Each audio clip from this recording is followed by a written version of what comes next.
What up, y'all? Coming at y'all with another memoir. Today is February 15th, 2019. It is currently almost now 10:19 p.m. I don't have much time.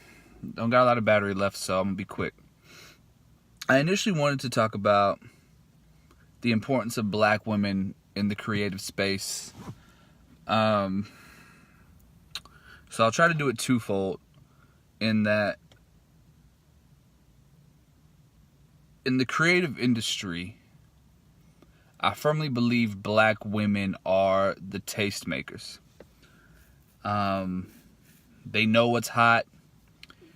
They have these ideas of how to keep things hot, how to keep things going, utilize momentum. And black women just understand the culture.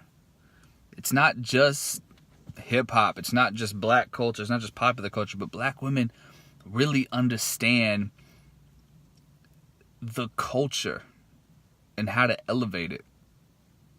And so I'm not going to give y'all my ideas, of course, but I have a lot of ideas. But I really, in my perfect world, have all my creative spaces, whether it be film, stage, television, my music. I would love my team just to be all black women. Just because they are so powerful and they know, they are so smart and so savvy with entertainment and what's hot, and everybody follows their trend, man. Everybody follows their trend. If black women love something, everybody love it. I don't care what y'all say.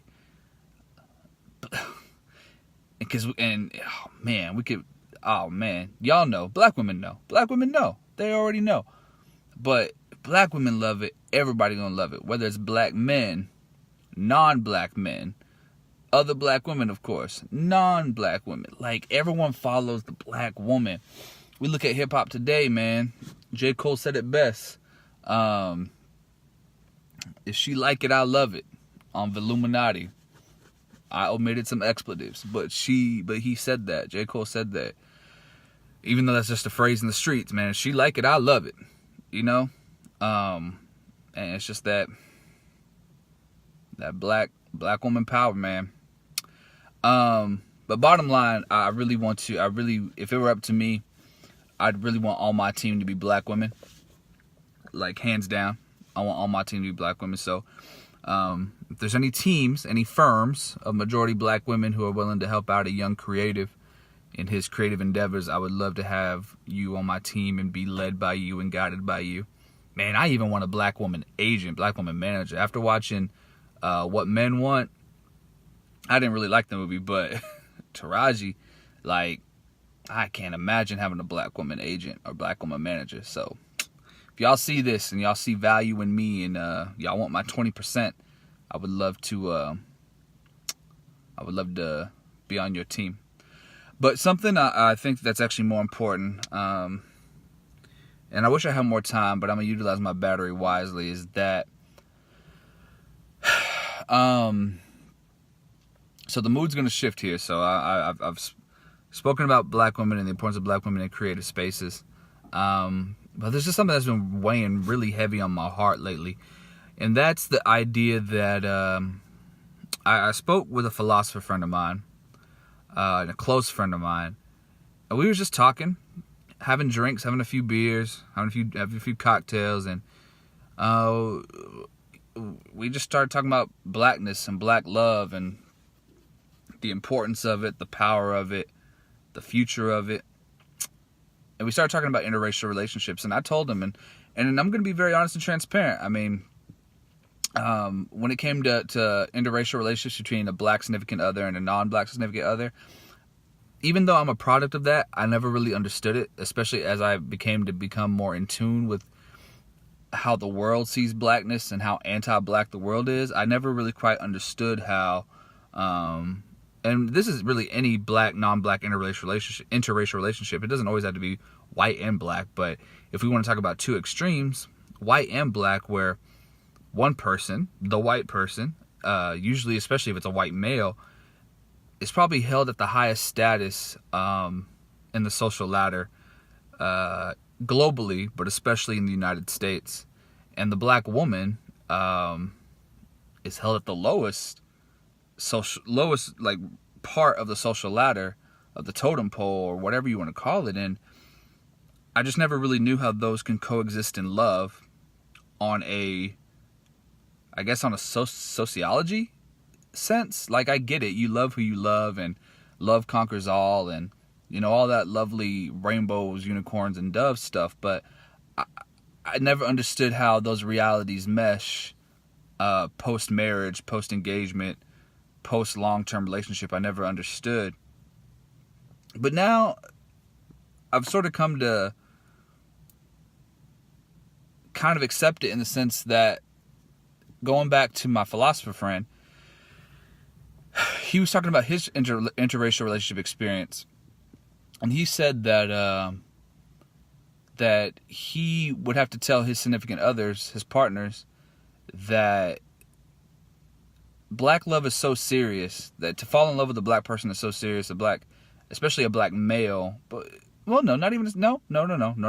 especially a black male, any black person, and I guess you could even say especially a black woman, but nonetheless, that to be in love with a black individual, a black body, a black soul, is to understand that at any moment, because we live in a world of anti-blackness and we live in an era of Black Lives Matter, that any moment could be the last time you see them. They could be murdered without cause, victim of police brutality, victim of a hate crime, victim of anything. And that if you're gonna be in love with a black soul, a black body, that you have to understand the gravity of what that entails. It's not all just braiding hair and loving the melanin and loving the curls and loving the strength and all that stuff we love on Twitter and Instagram, that we say we stan and yas to, but like understanding that death at a higher rate is really amongst the black love experience. Something I've come to fear lately is the fact that the woman that I love right now, who there's a very, very, very strong chance, and I only say that because anything can happen, but there's a very strong chance that she may be my wife and the mother of my children, our children. But knowing that we live in a world where black women, especially in times of labor, die at a very, very high rate, the highest rate, I believe, simply because, not simply, but because of things such as, statistically, black women are not believed to be in pain due to their facial expression, simple things like that, and how damaging and how scary that is to know that I want to build a family with this black woman, but she could very likely die during childbirth. And that's even the thought of even making it that far, because going back, we live in an anti-black world, and her as a black body could be murdered for any reason at any moment. Every time I drive off after a date and dropping her off at home,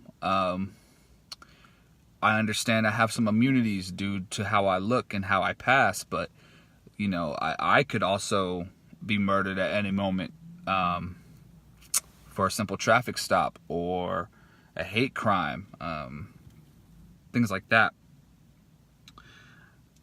But I say that to say is that black love, although it was very powerful and although it's fleeting, and just like my philosopher friend said, you have to take black love very seriously and understand the gravity of the situation.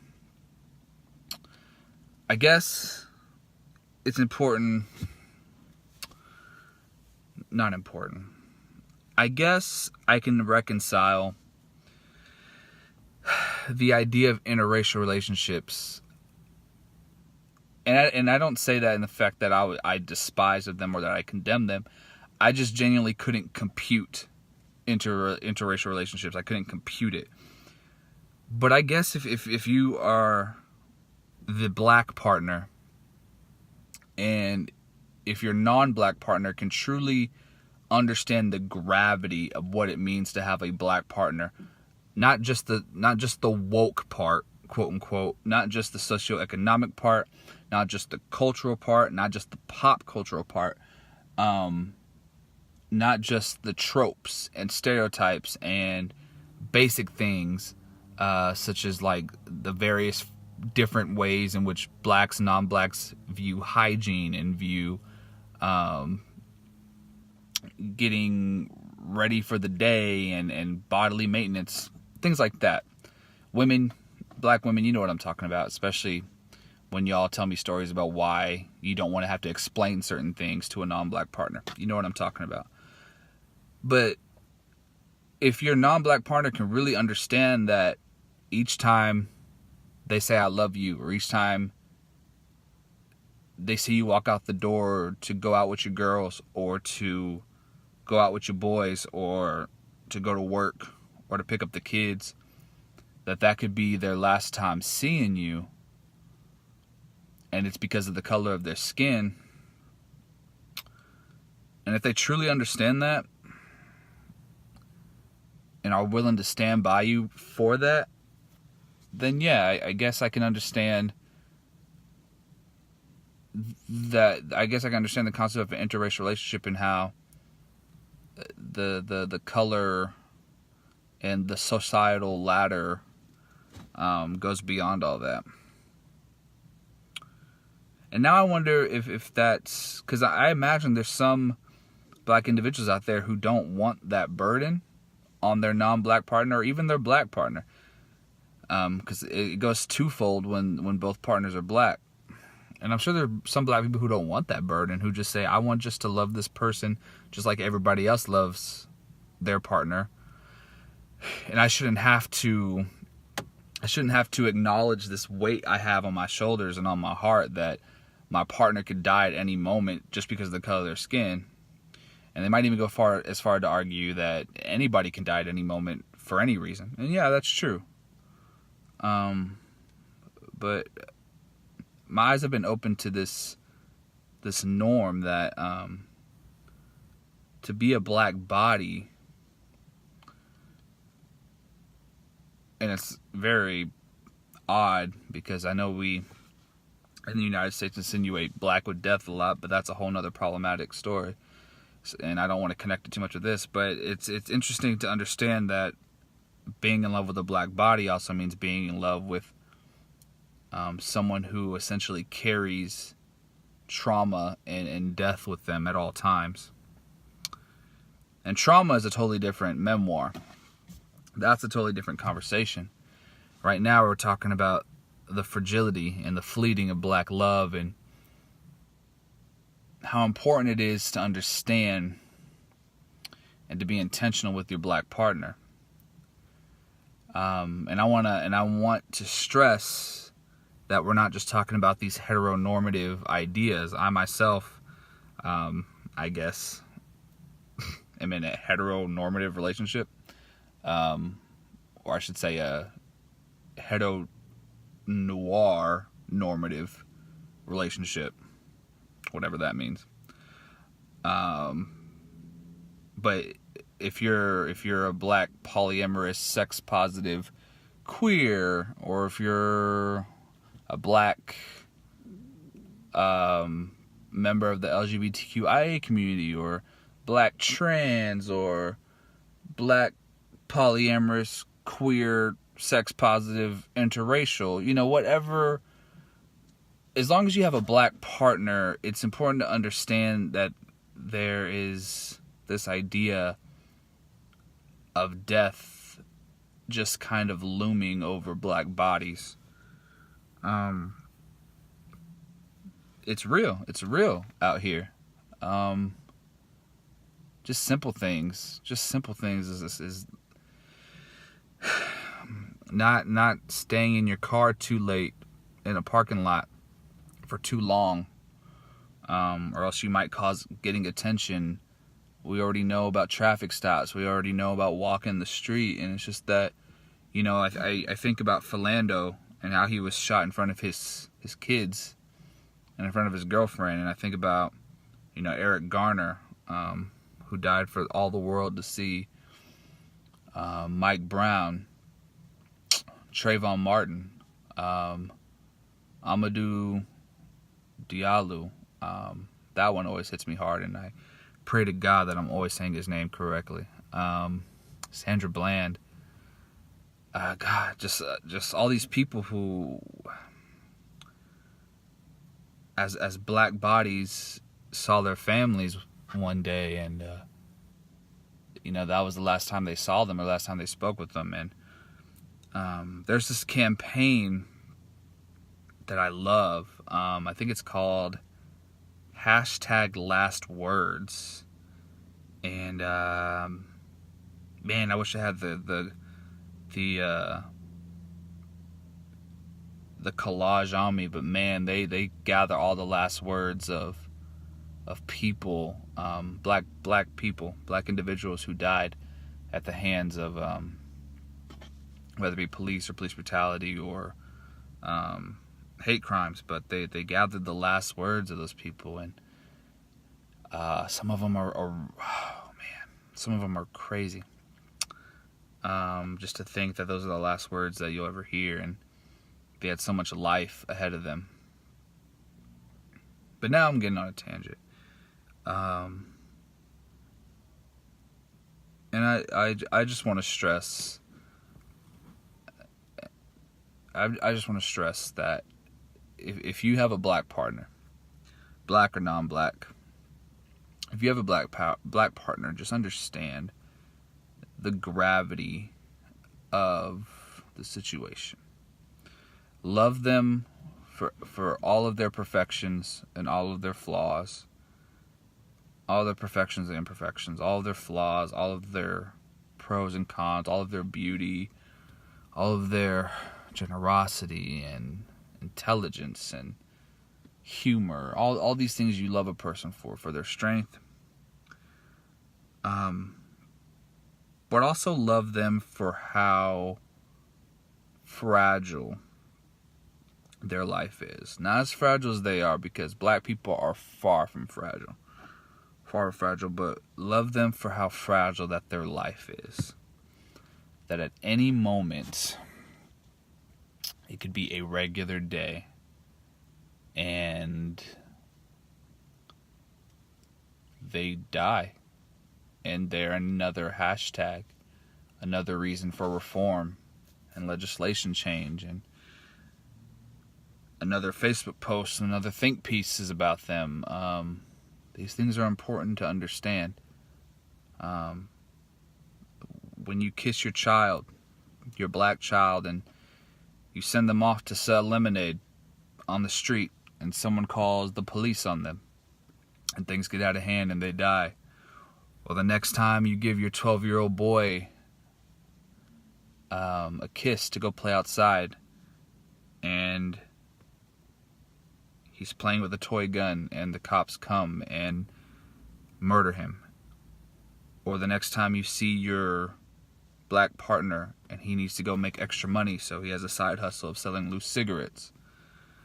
And then he's murdered for everyone to see. Or the next time you're on a family trip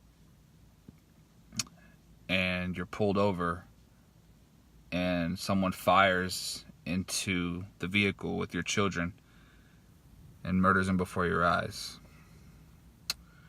Or the next time you see your partner, your husband, go on a trip for a drive and his car breaks down and he asks for assistance, and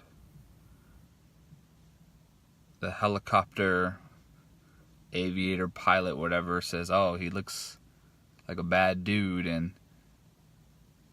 the police officer fires on him, and he's gone.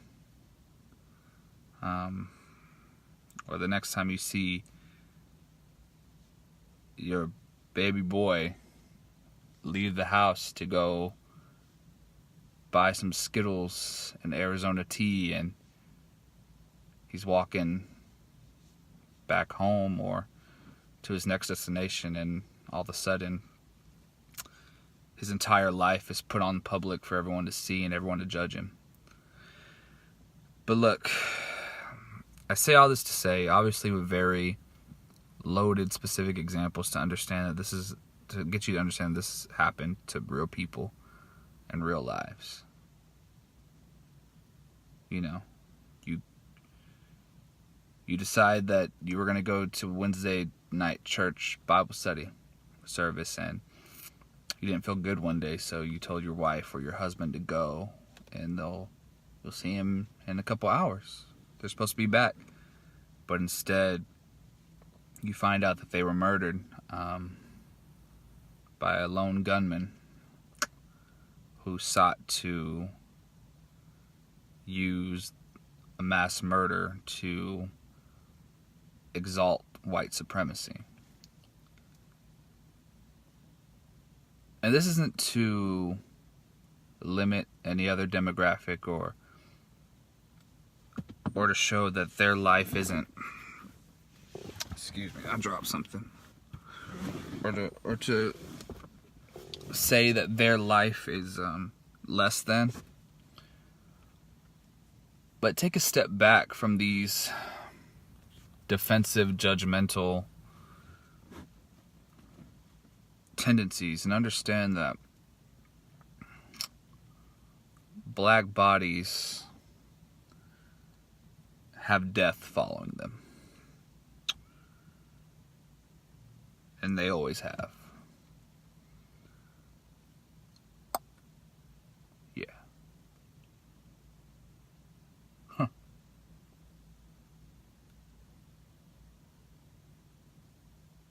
Yeah. Alright. That's that. That's it.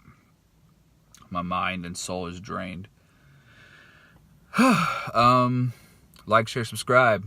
Hit up the website that you see in the corner. Tell me what you think. Comment. Do you agree or disagree? Comment. Tell me what you think.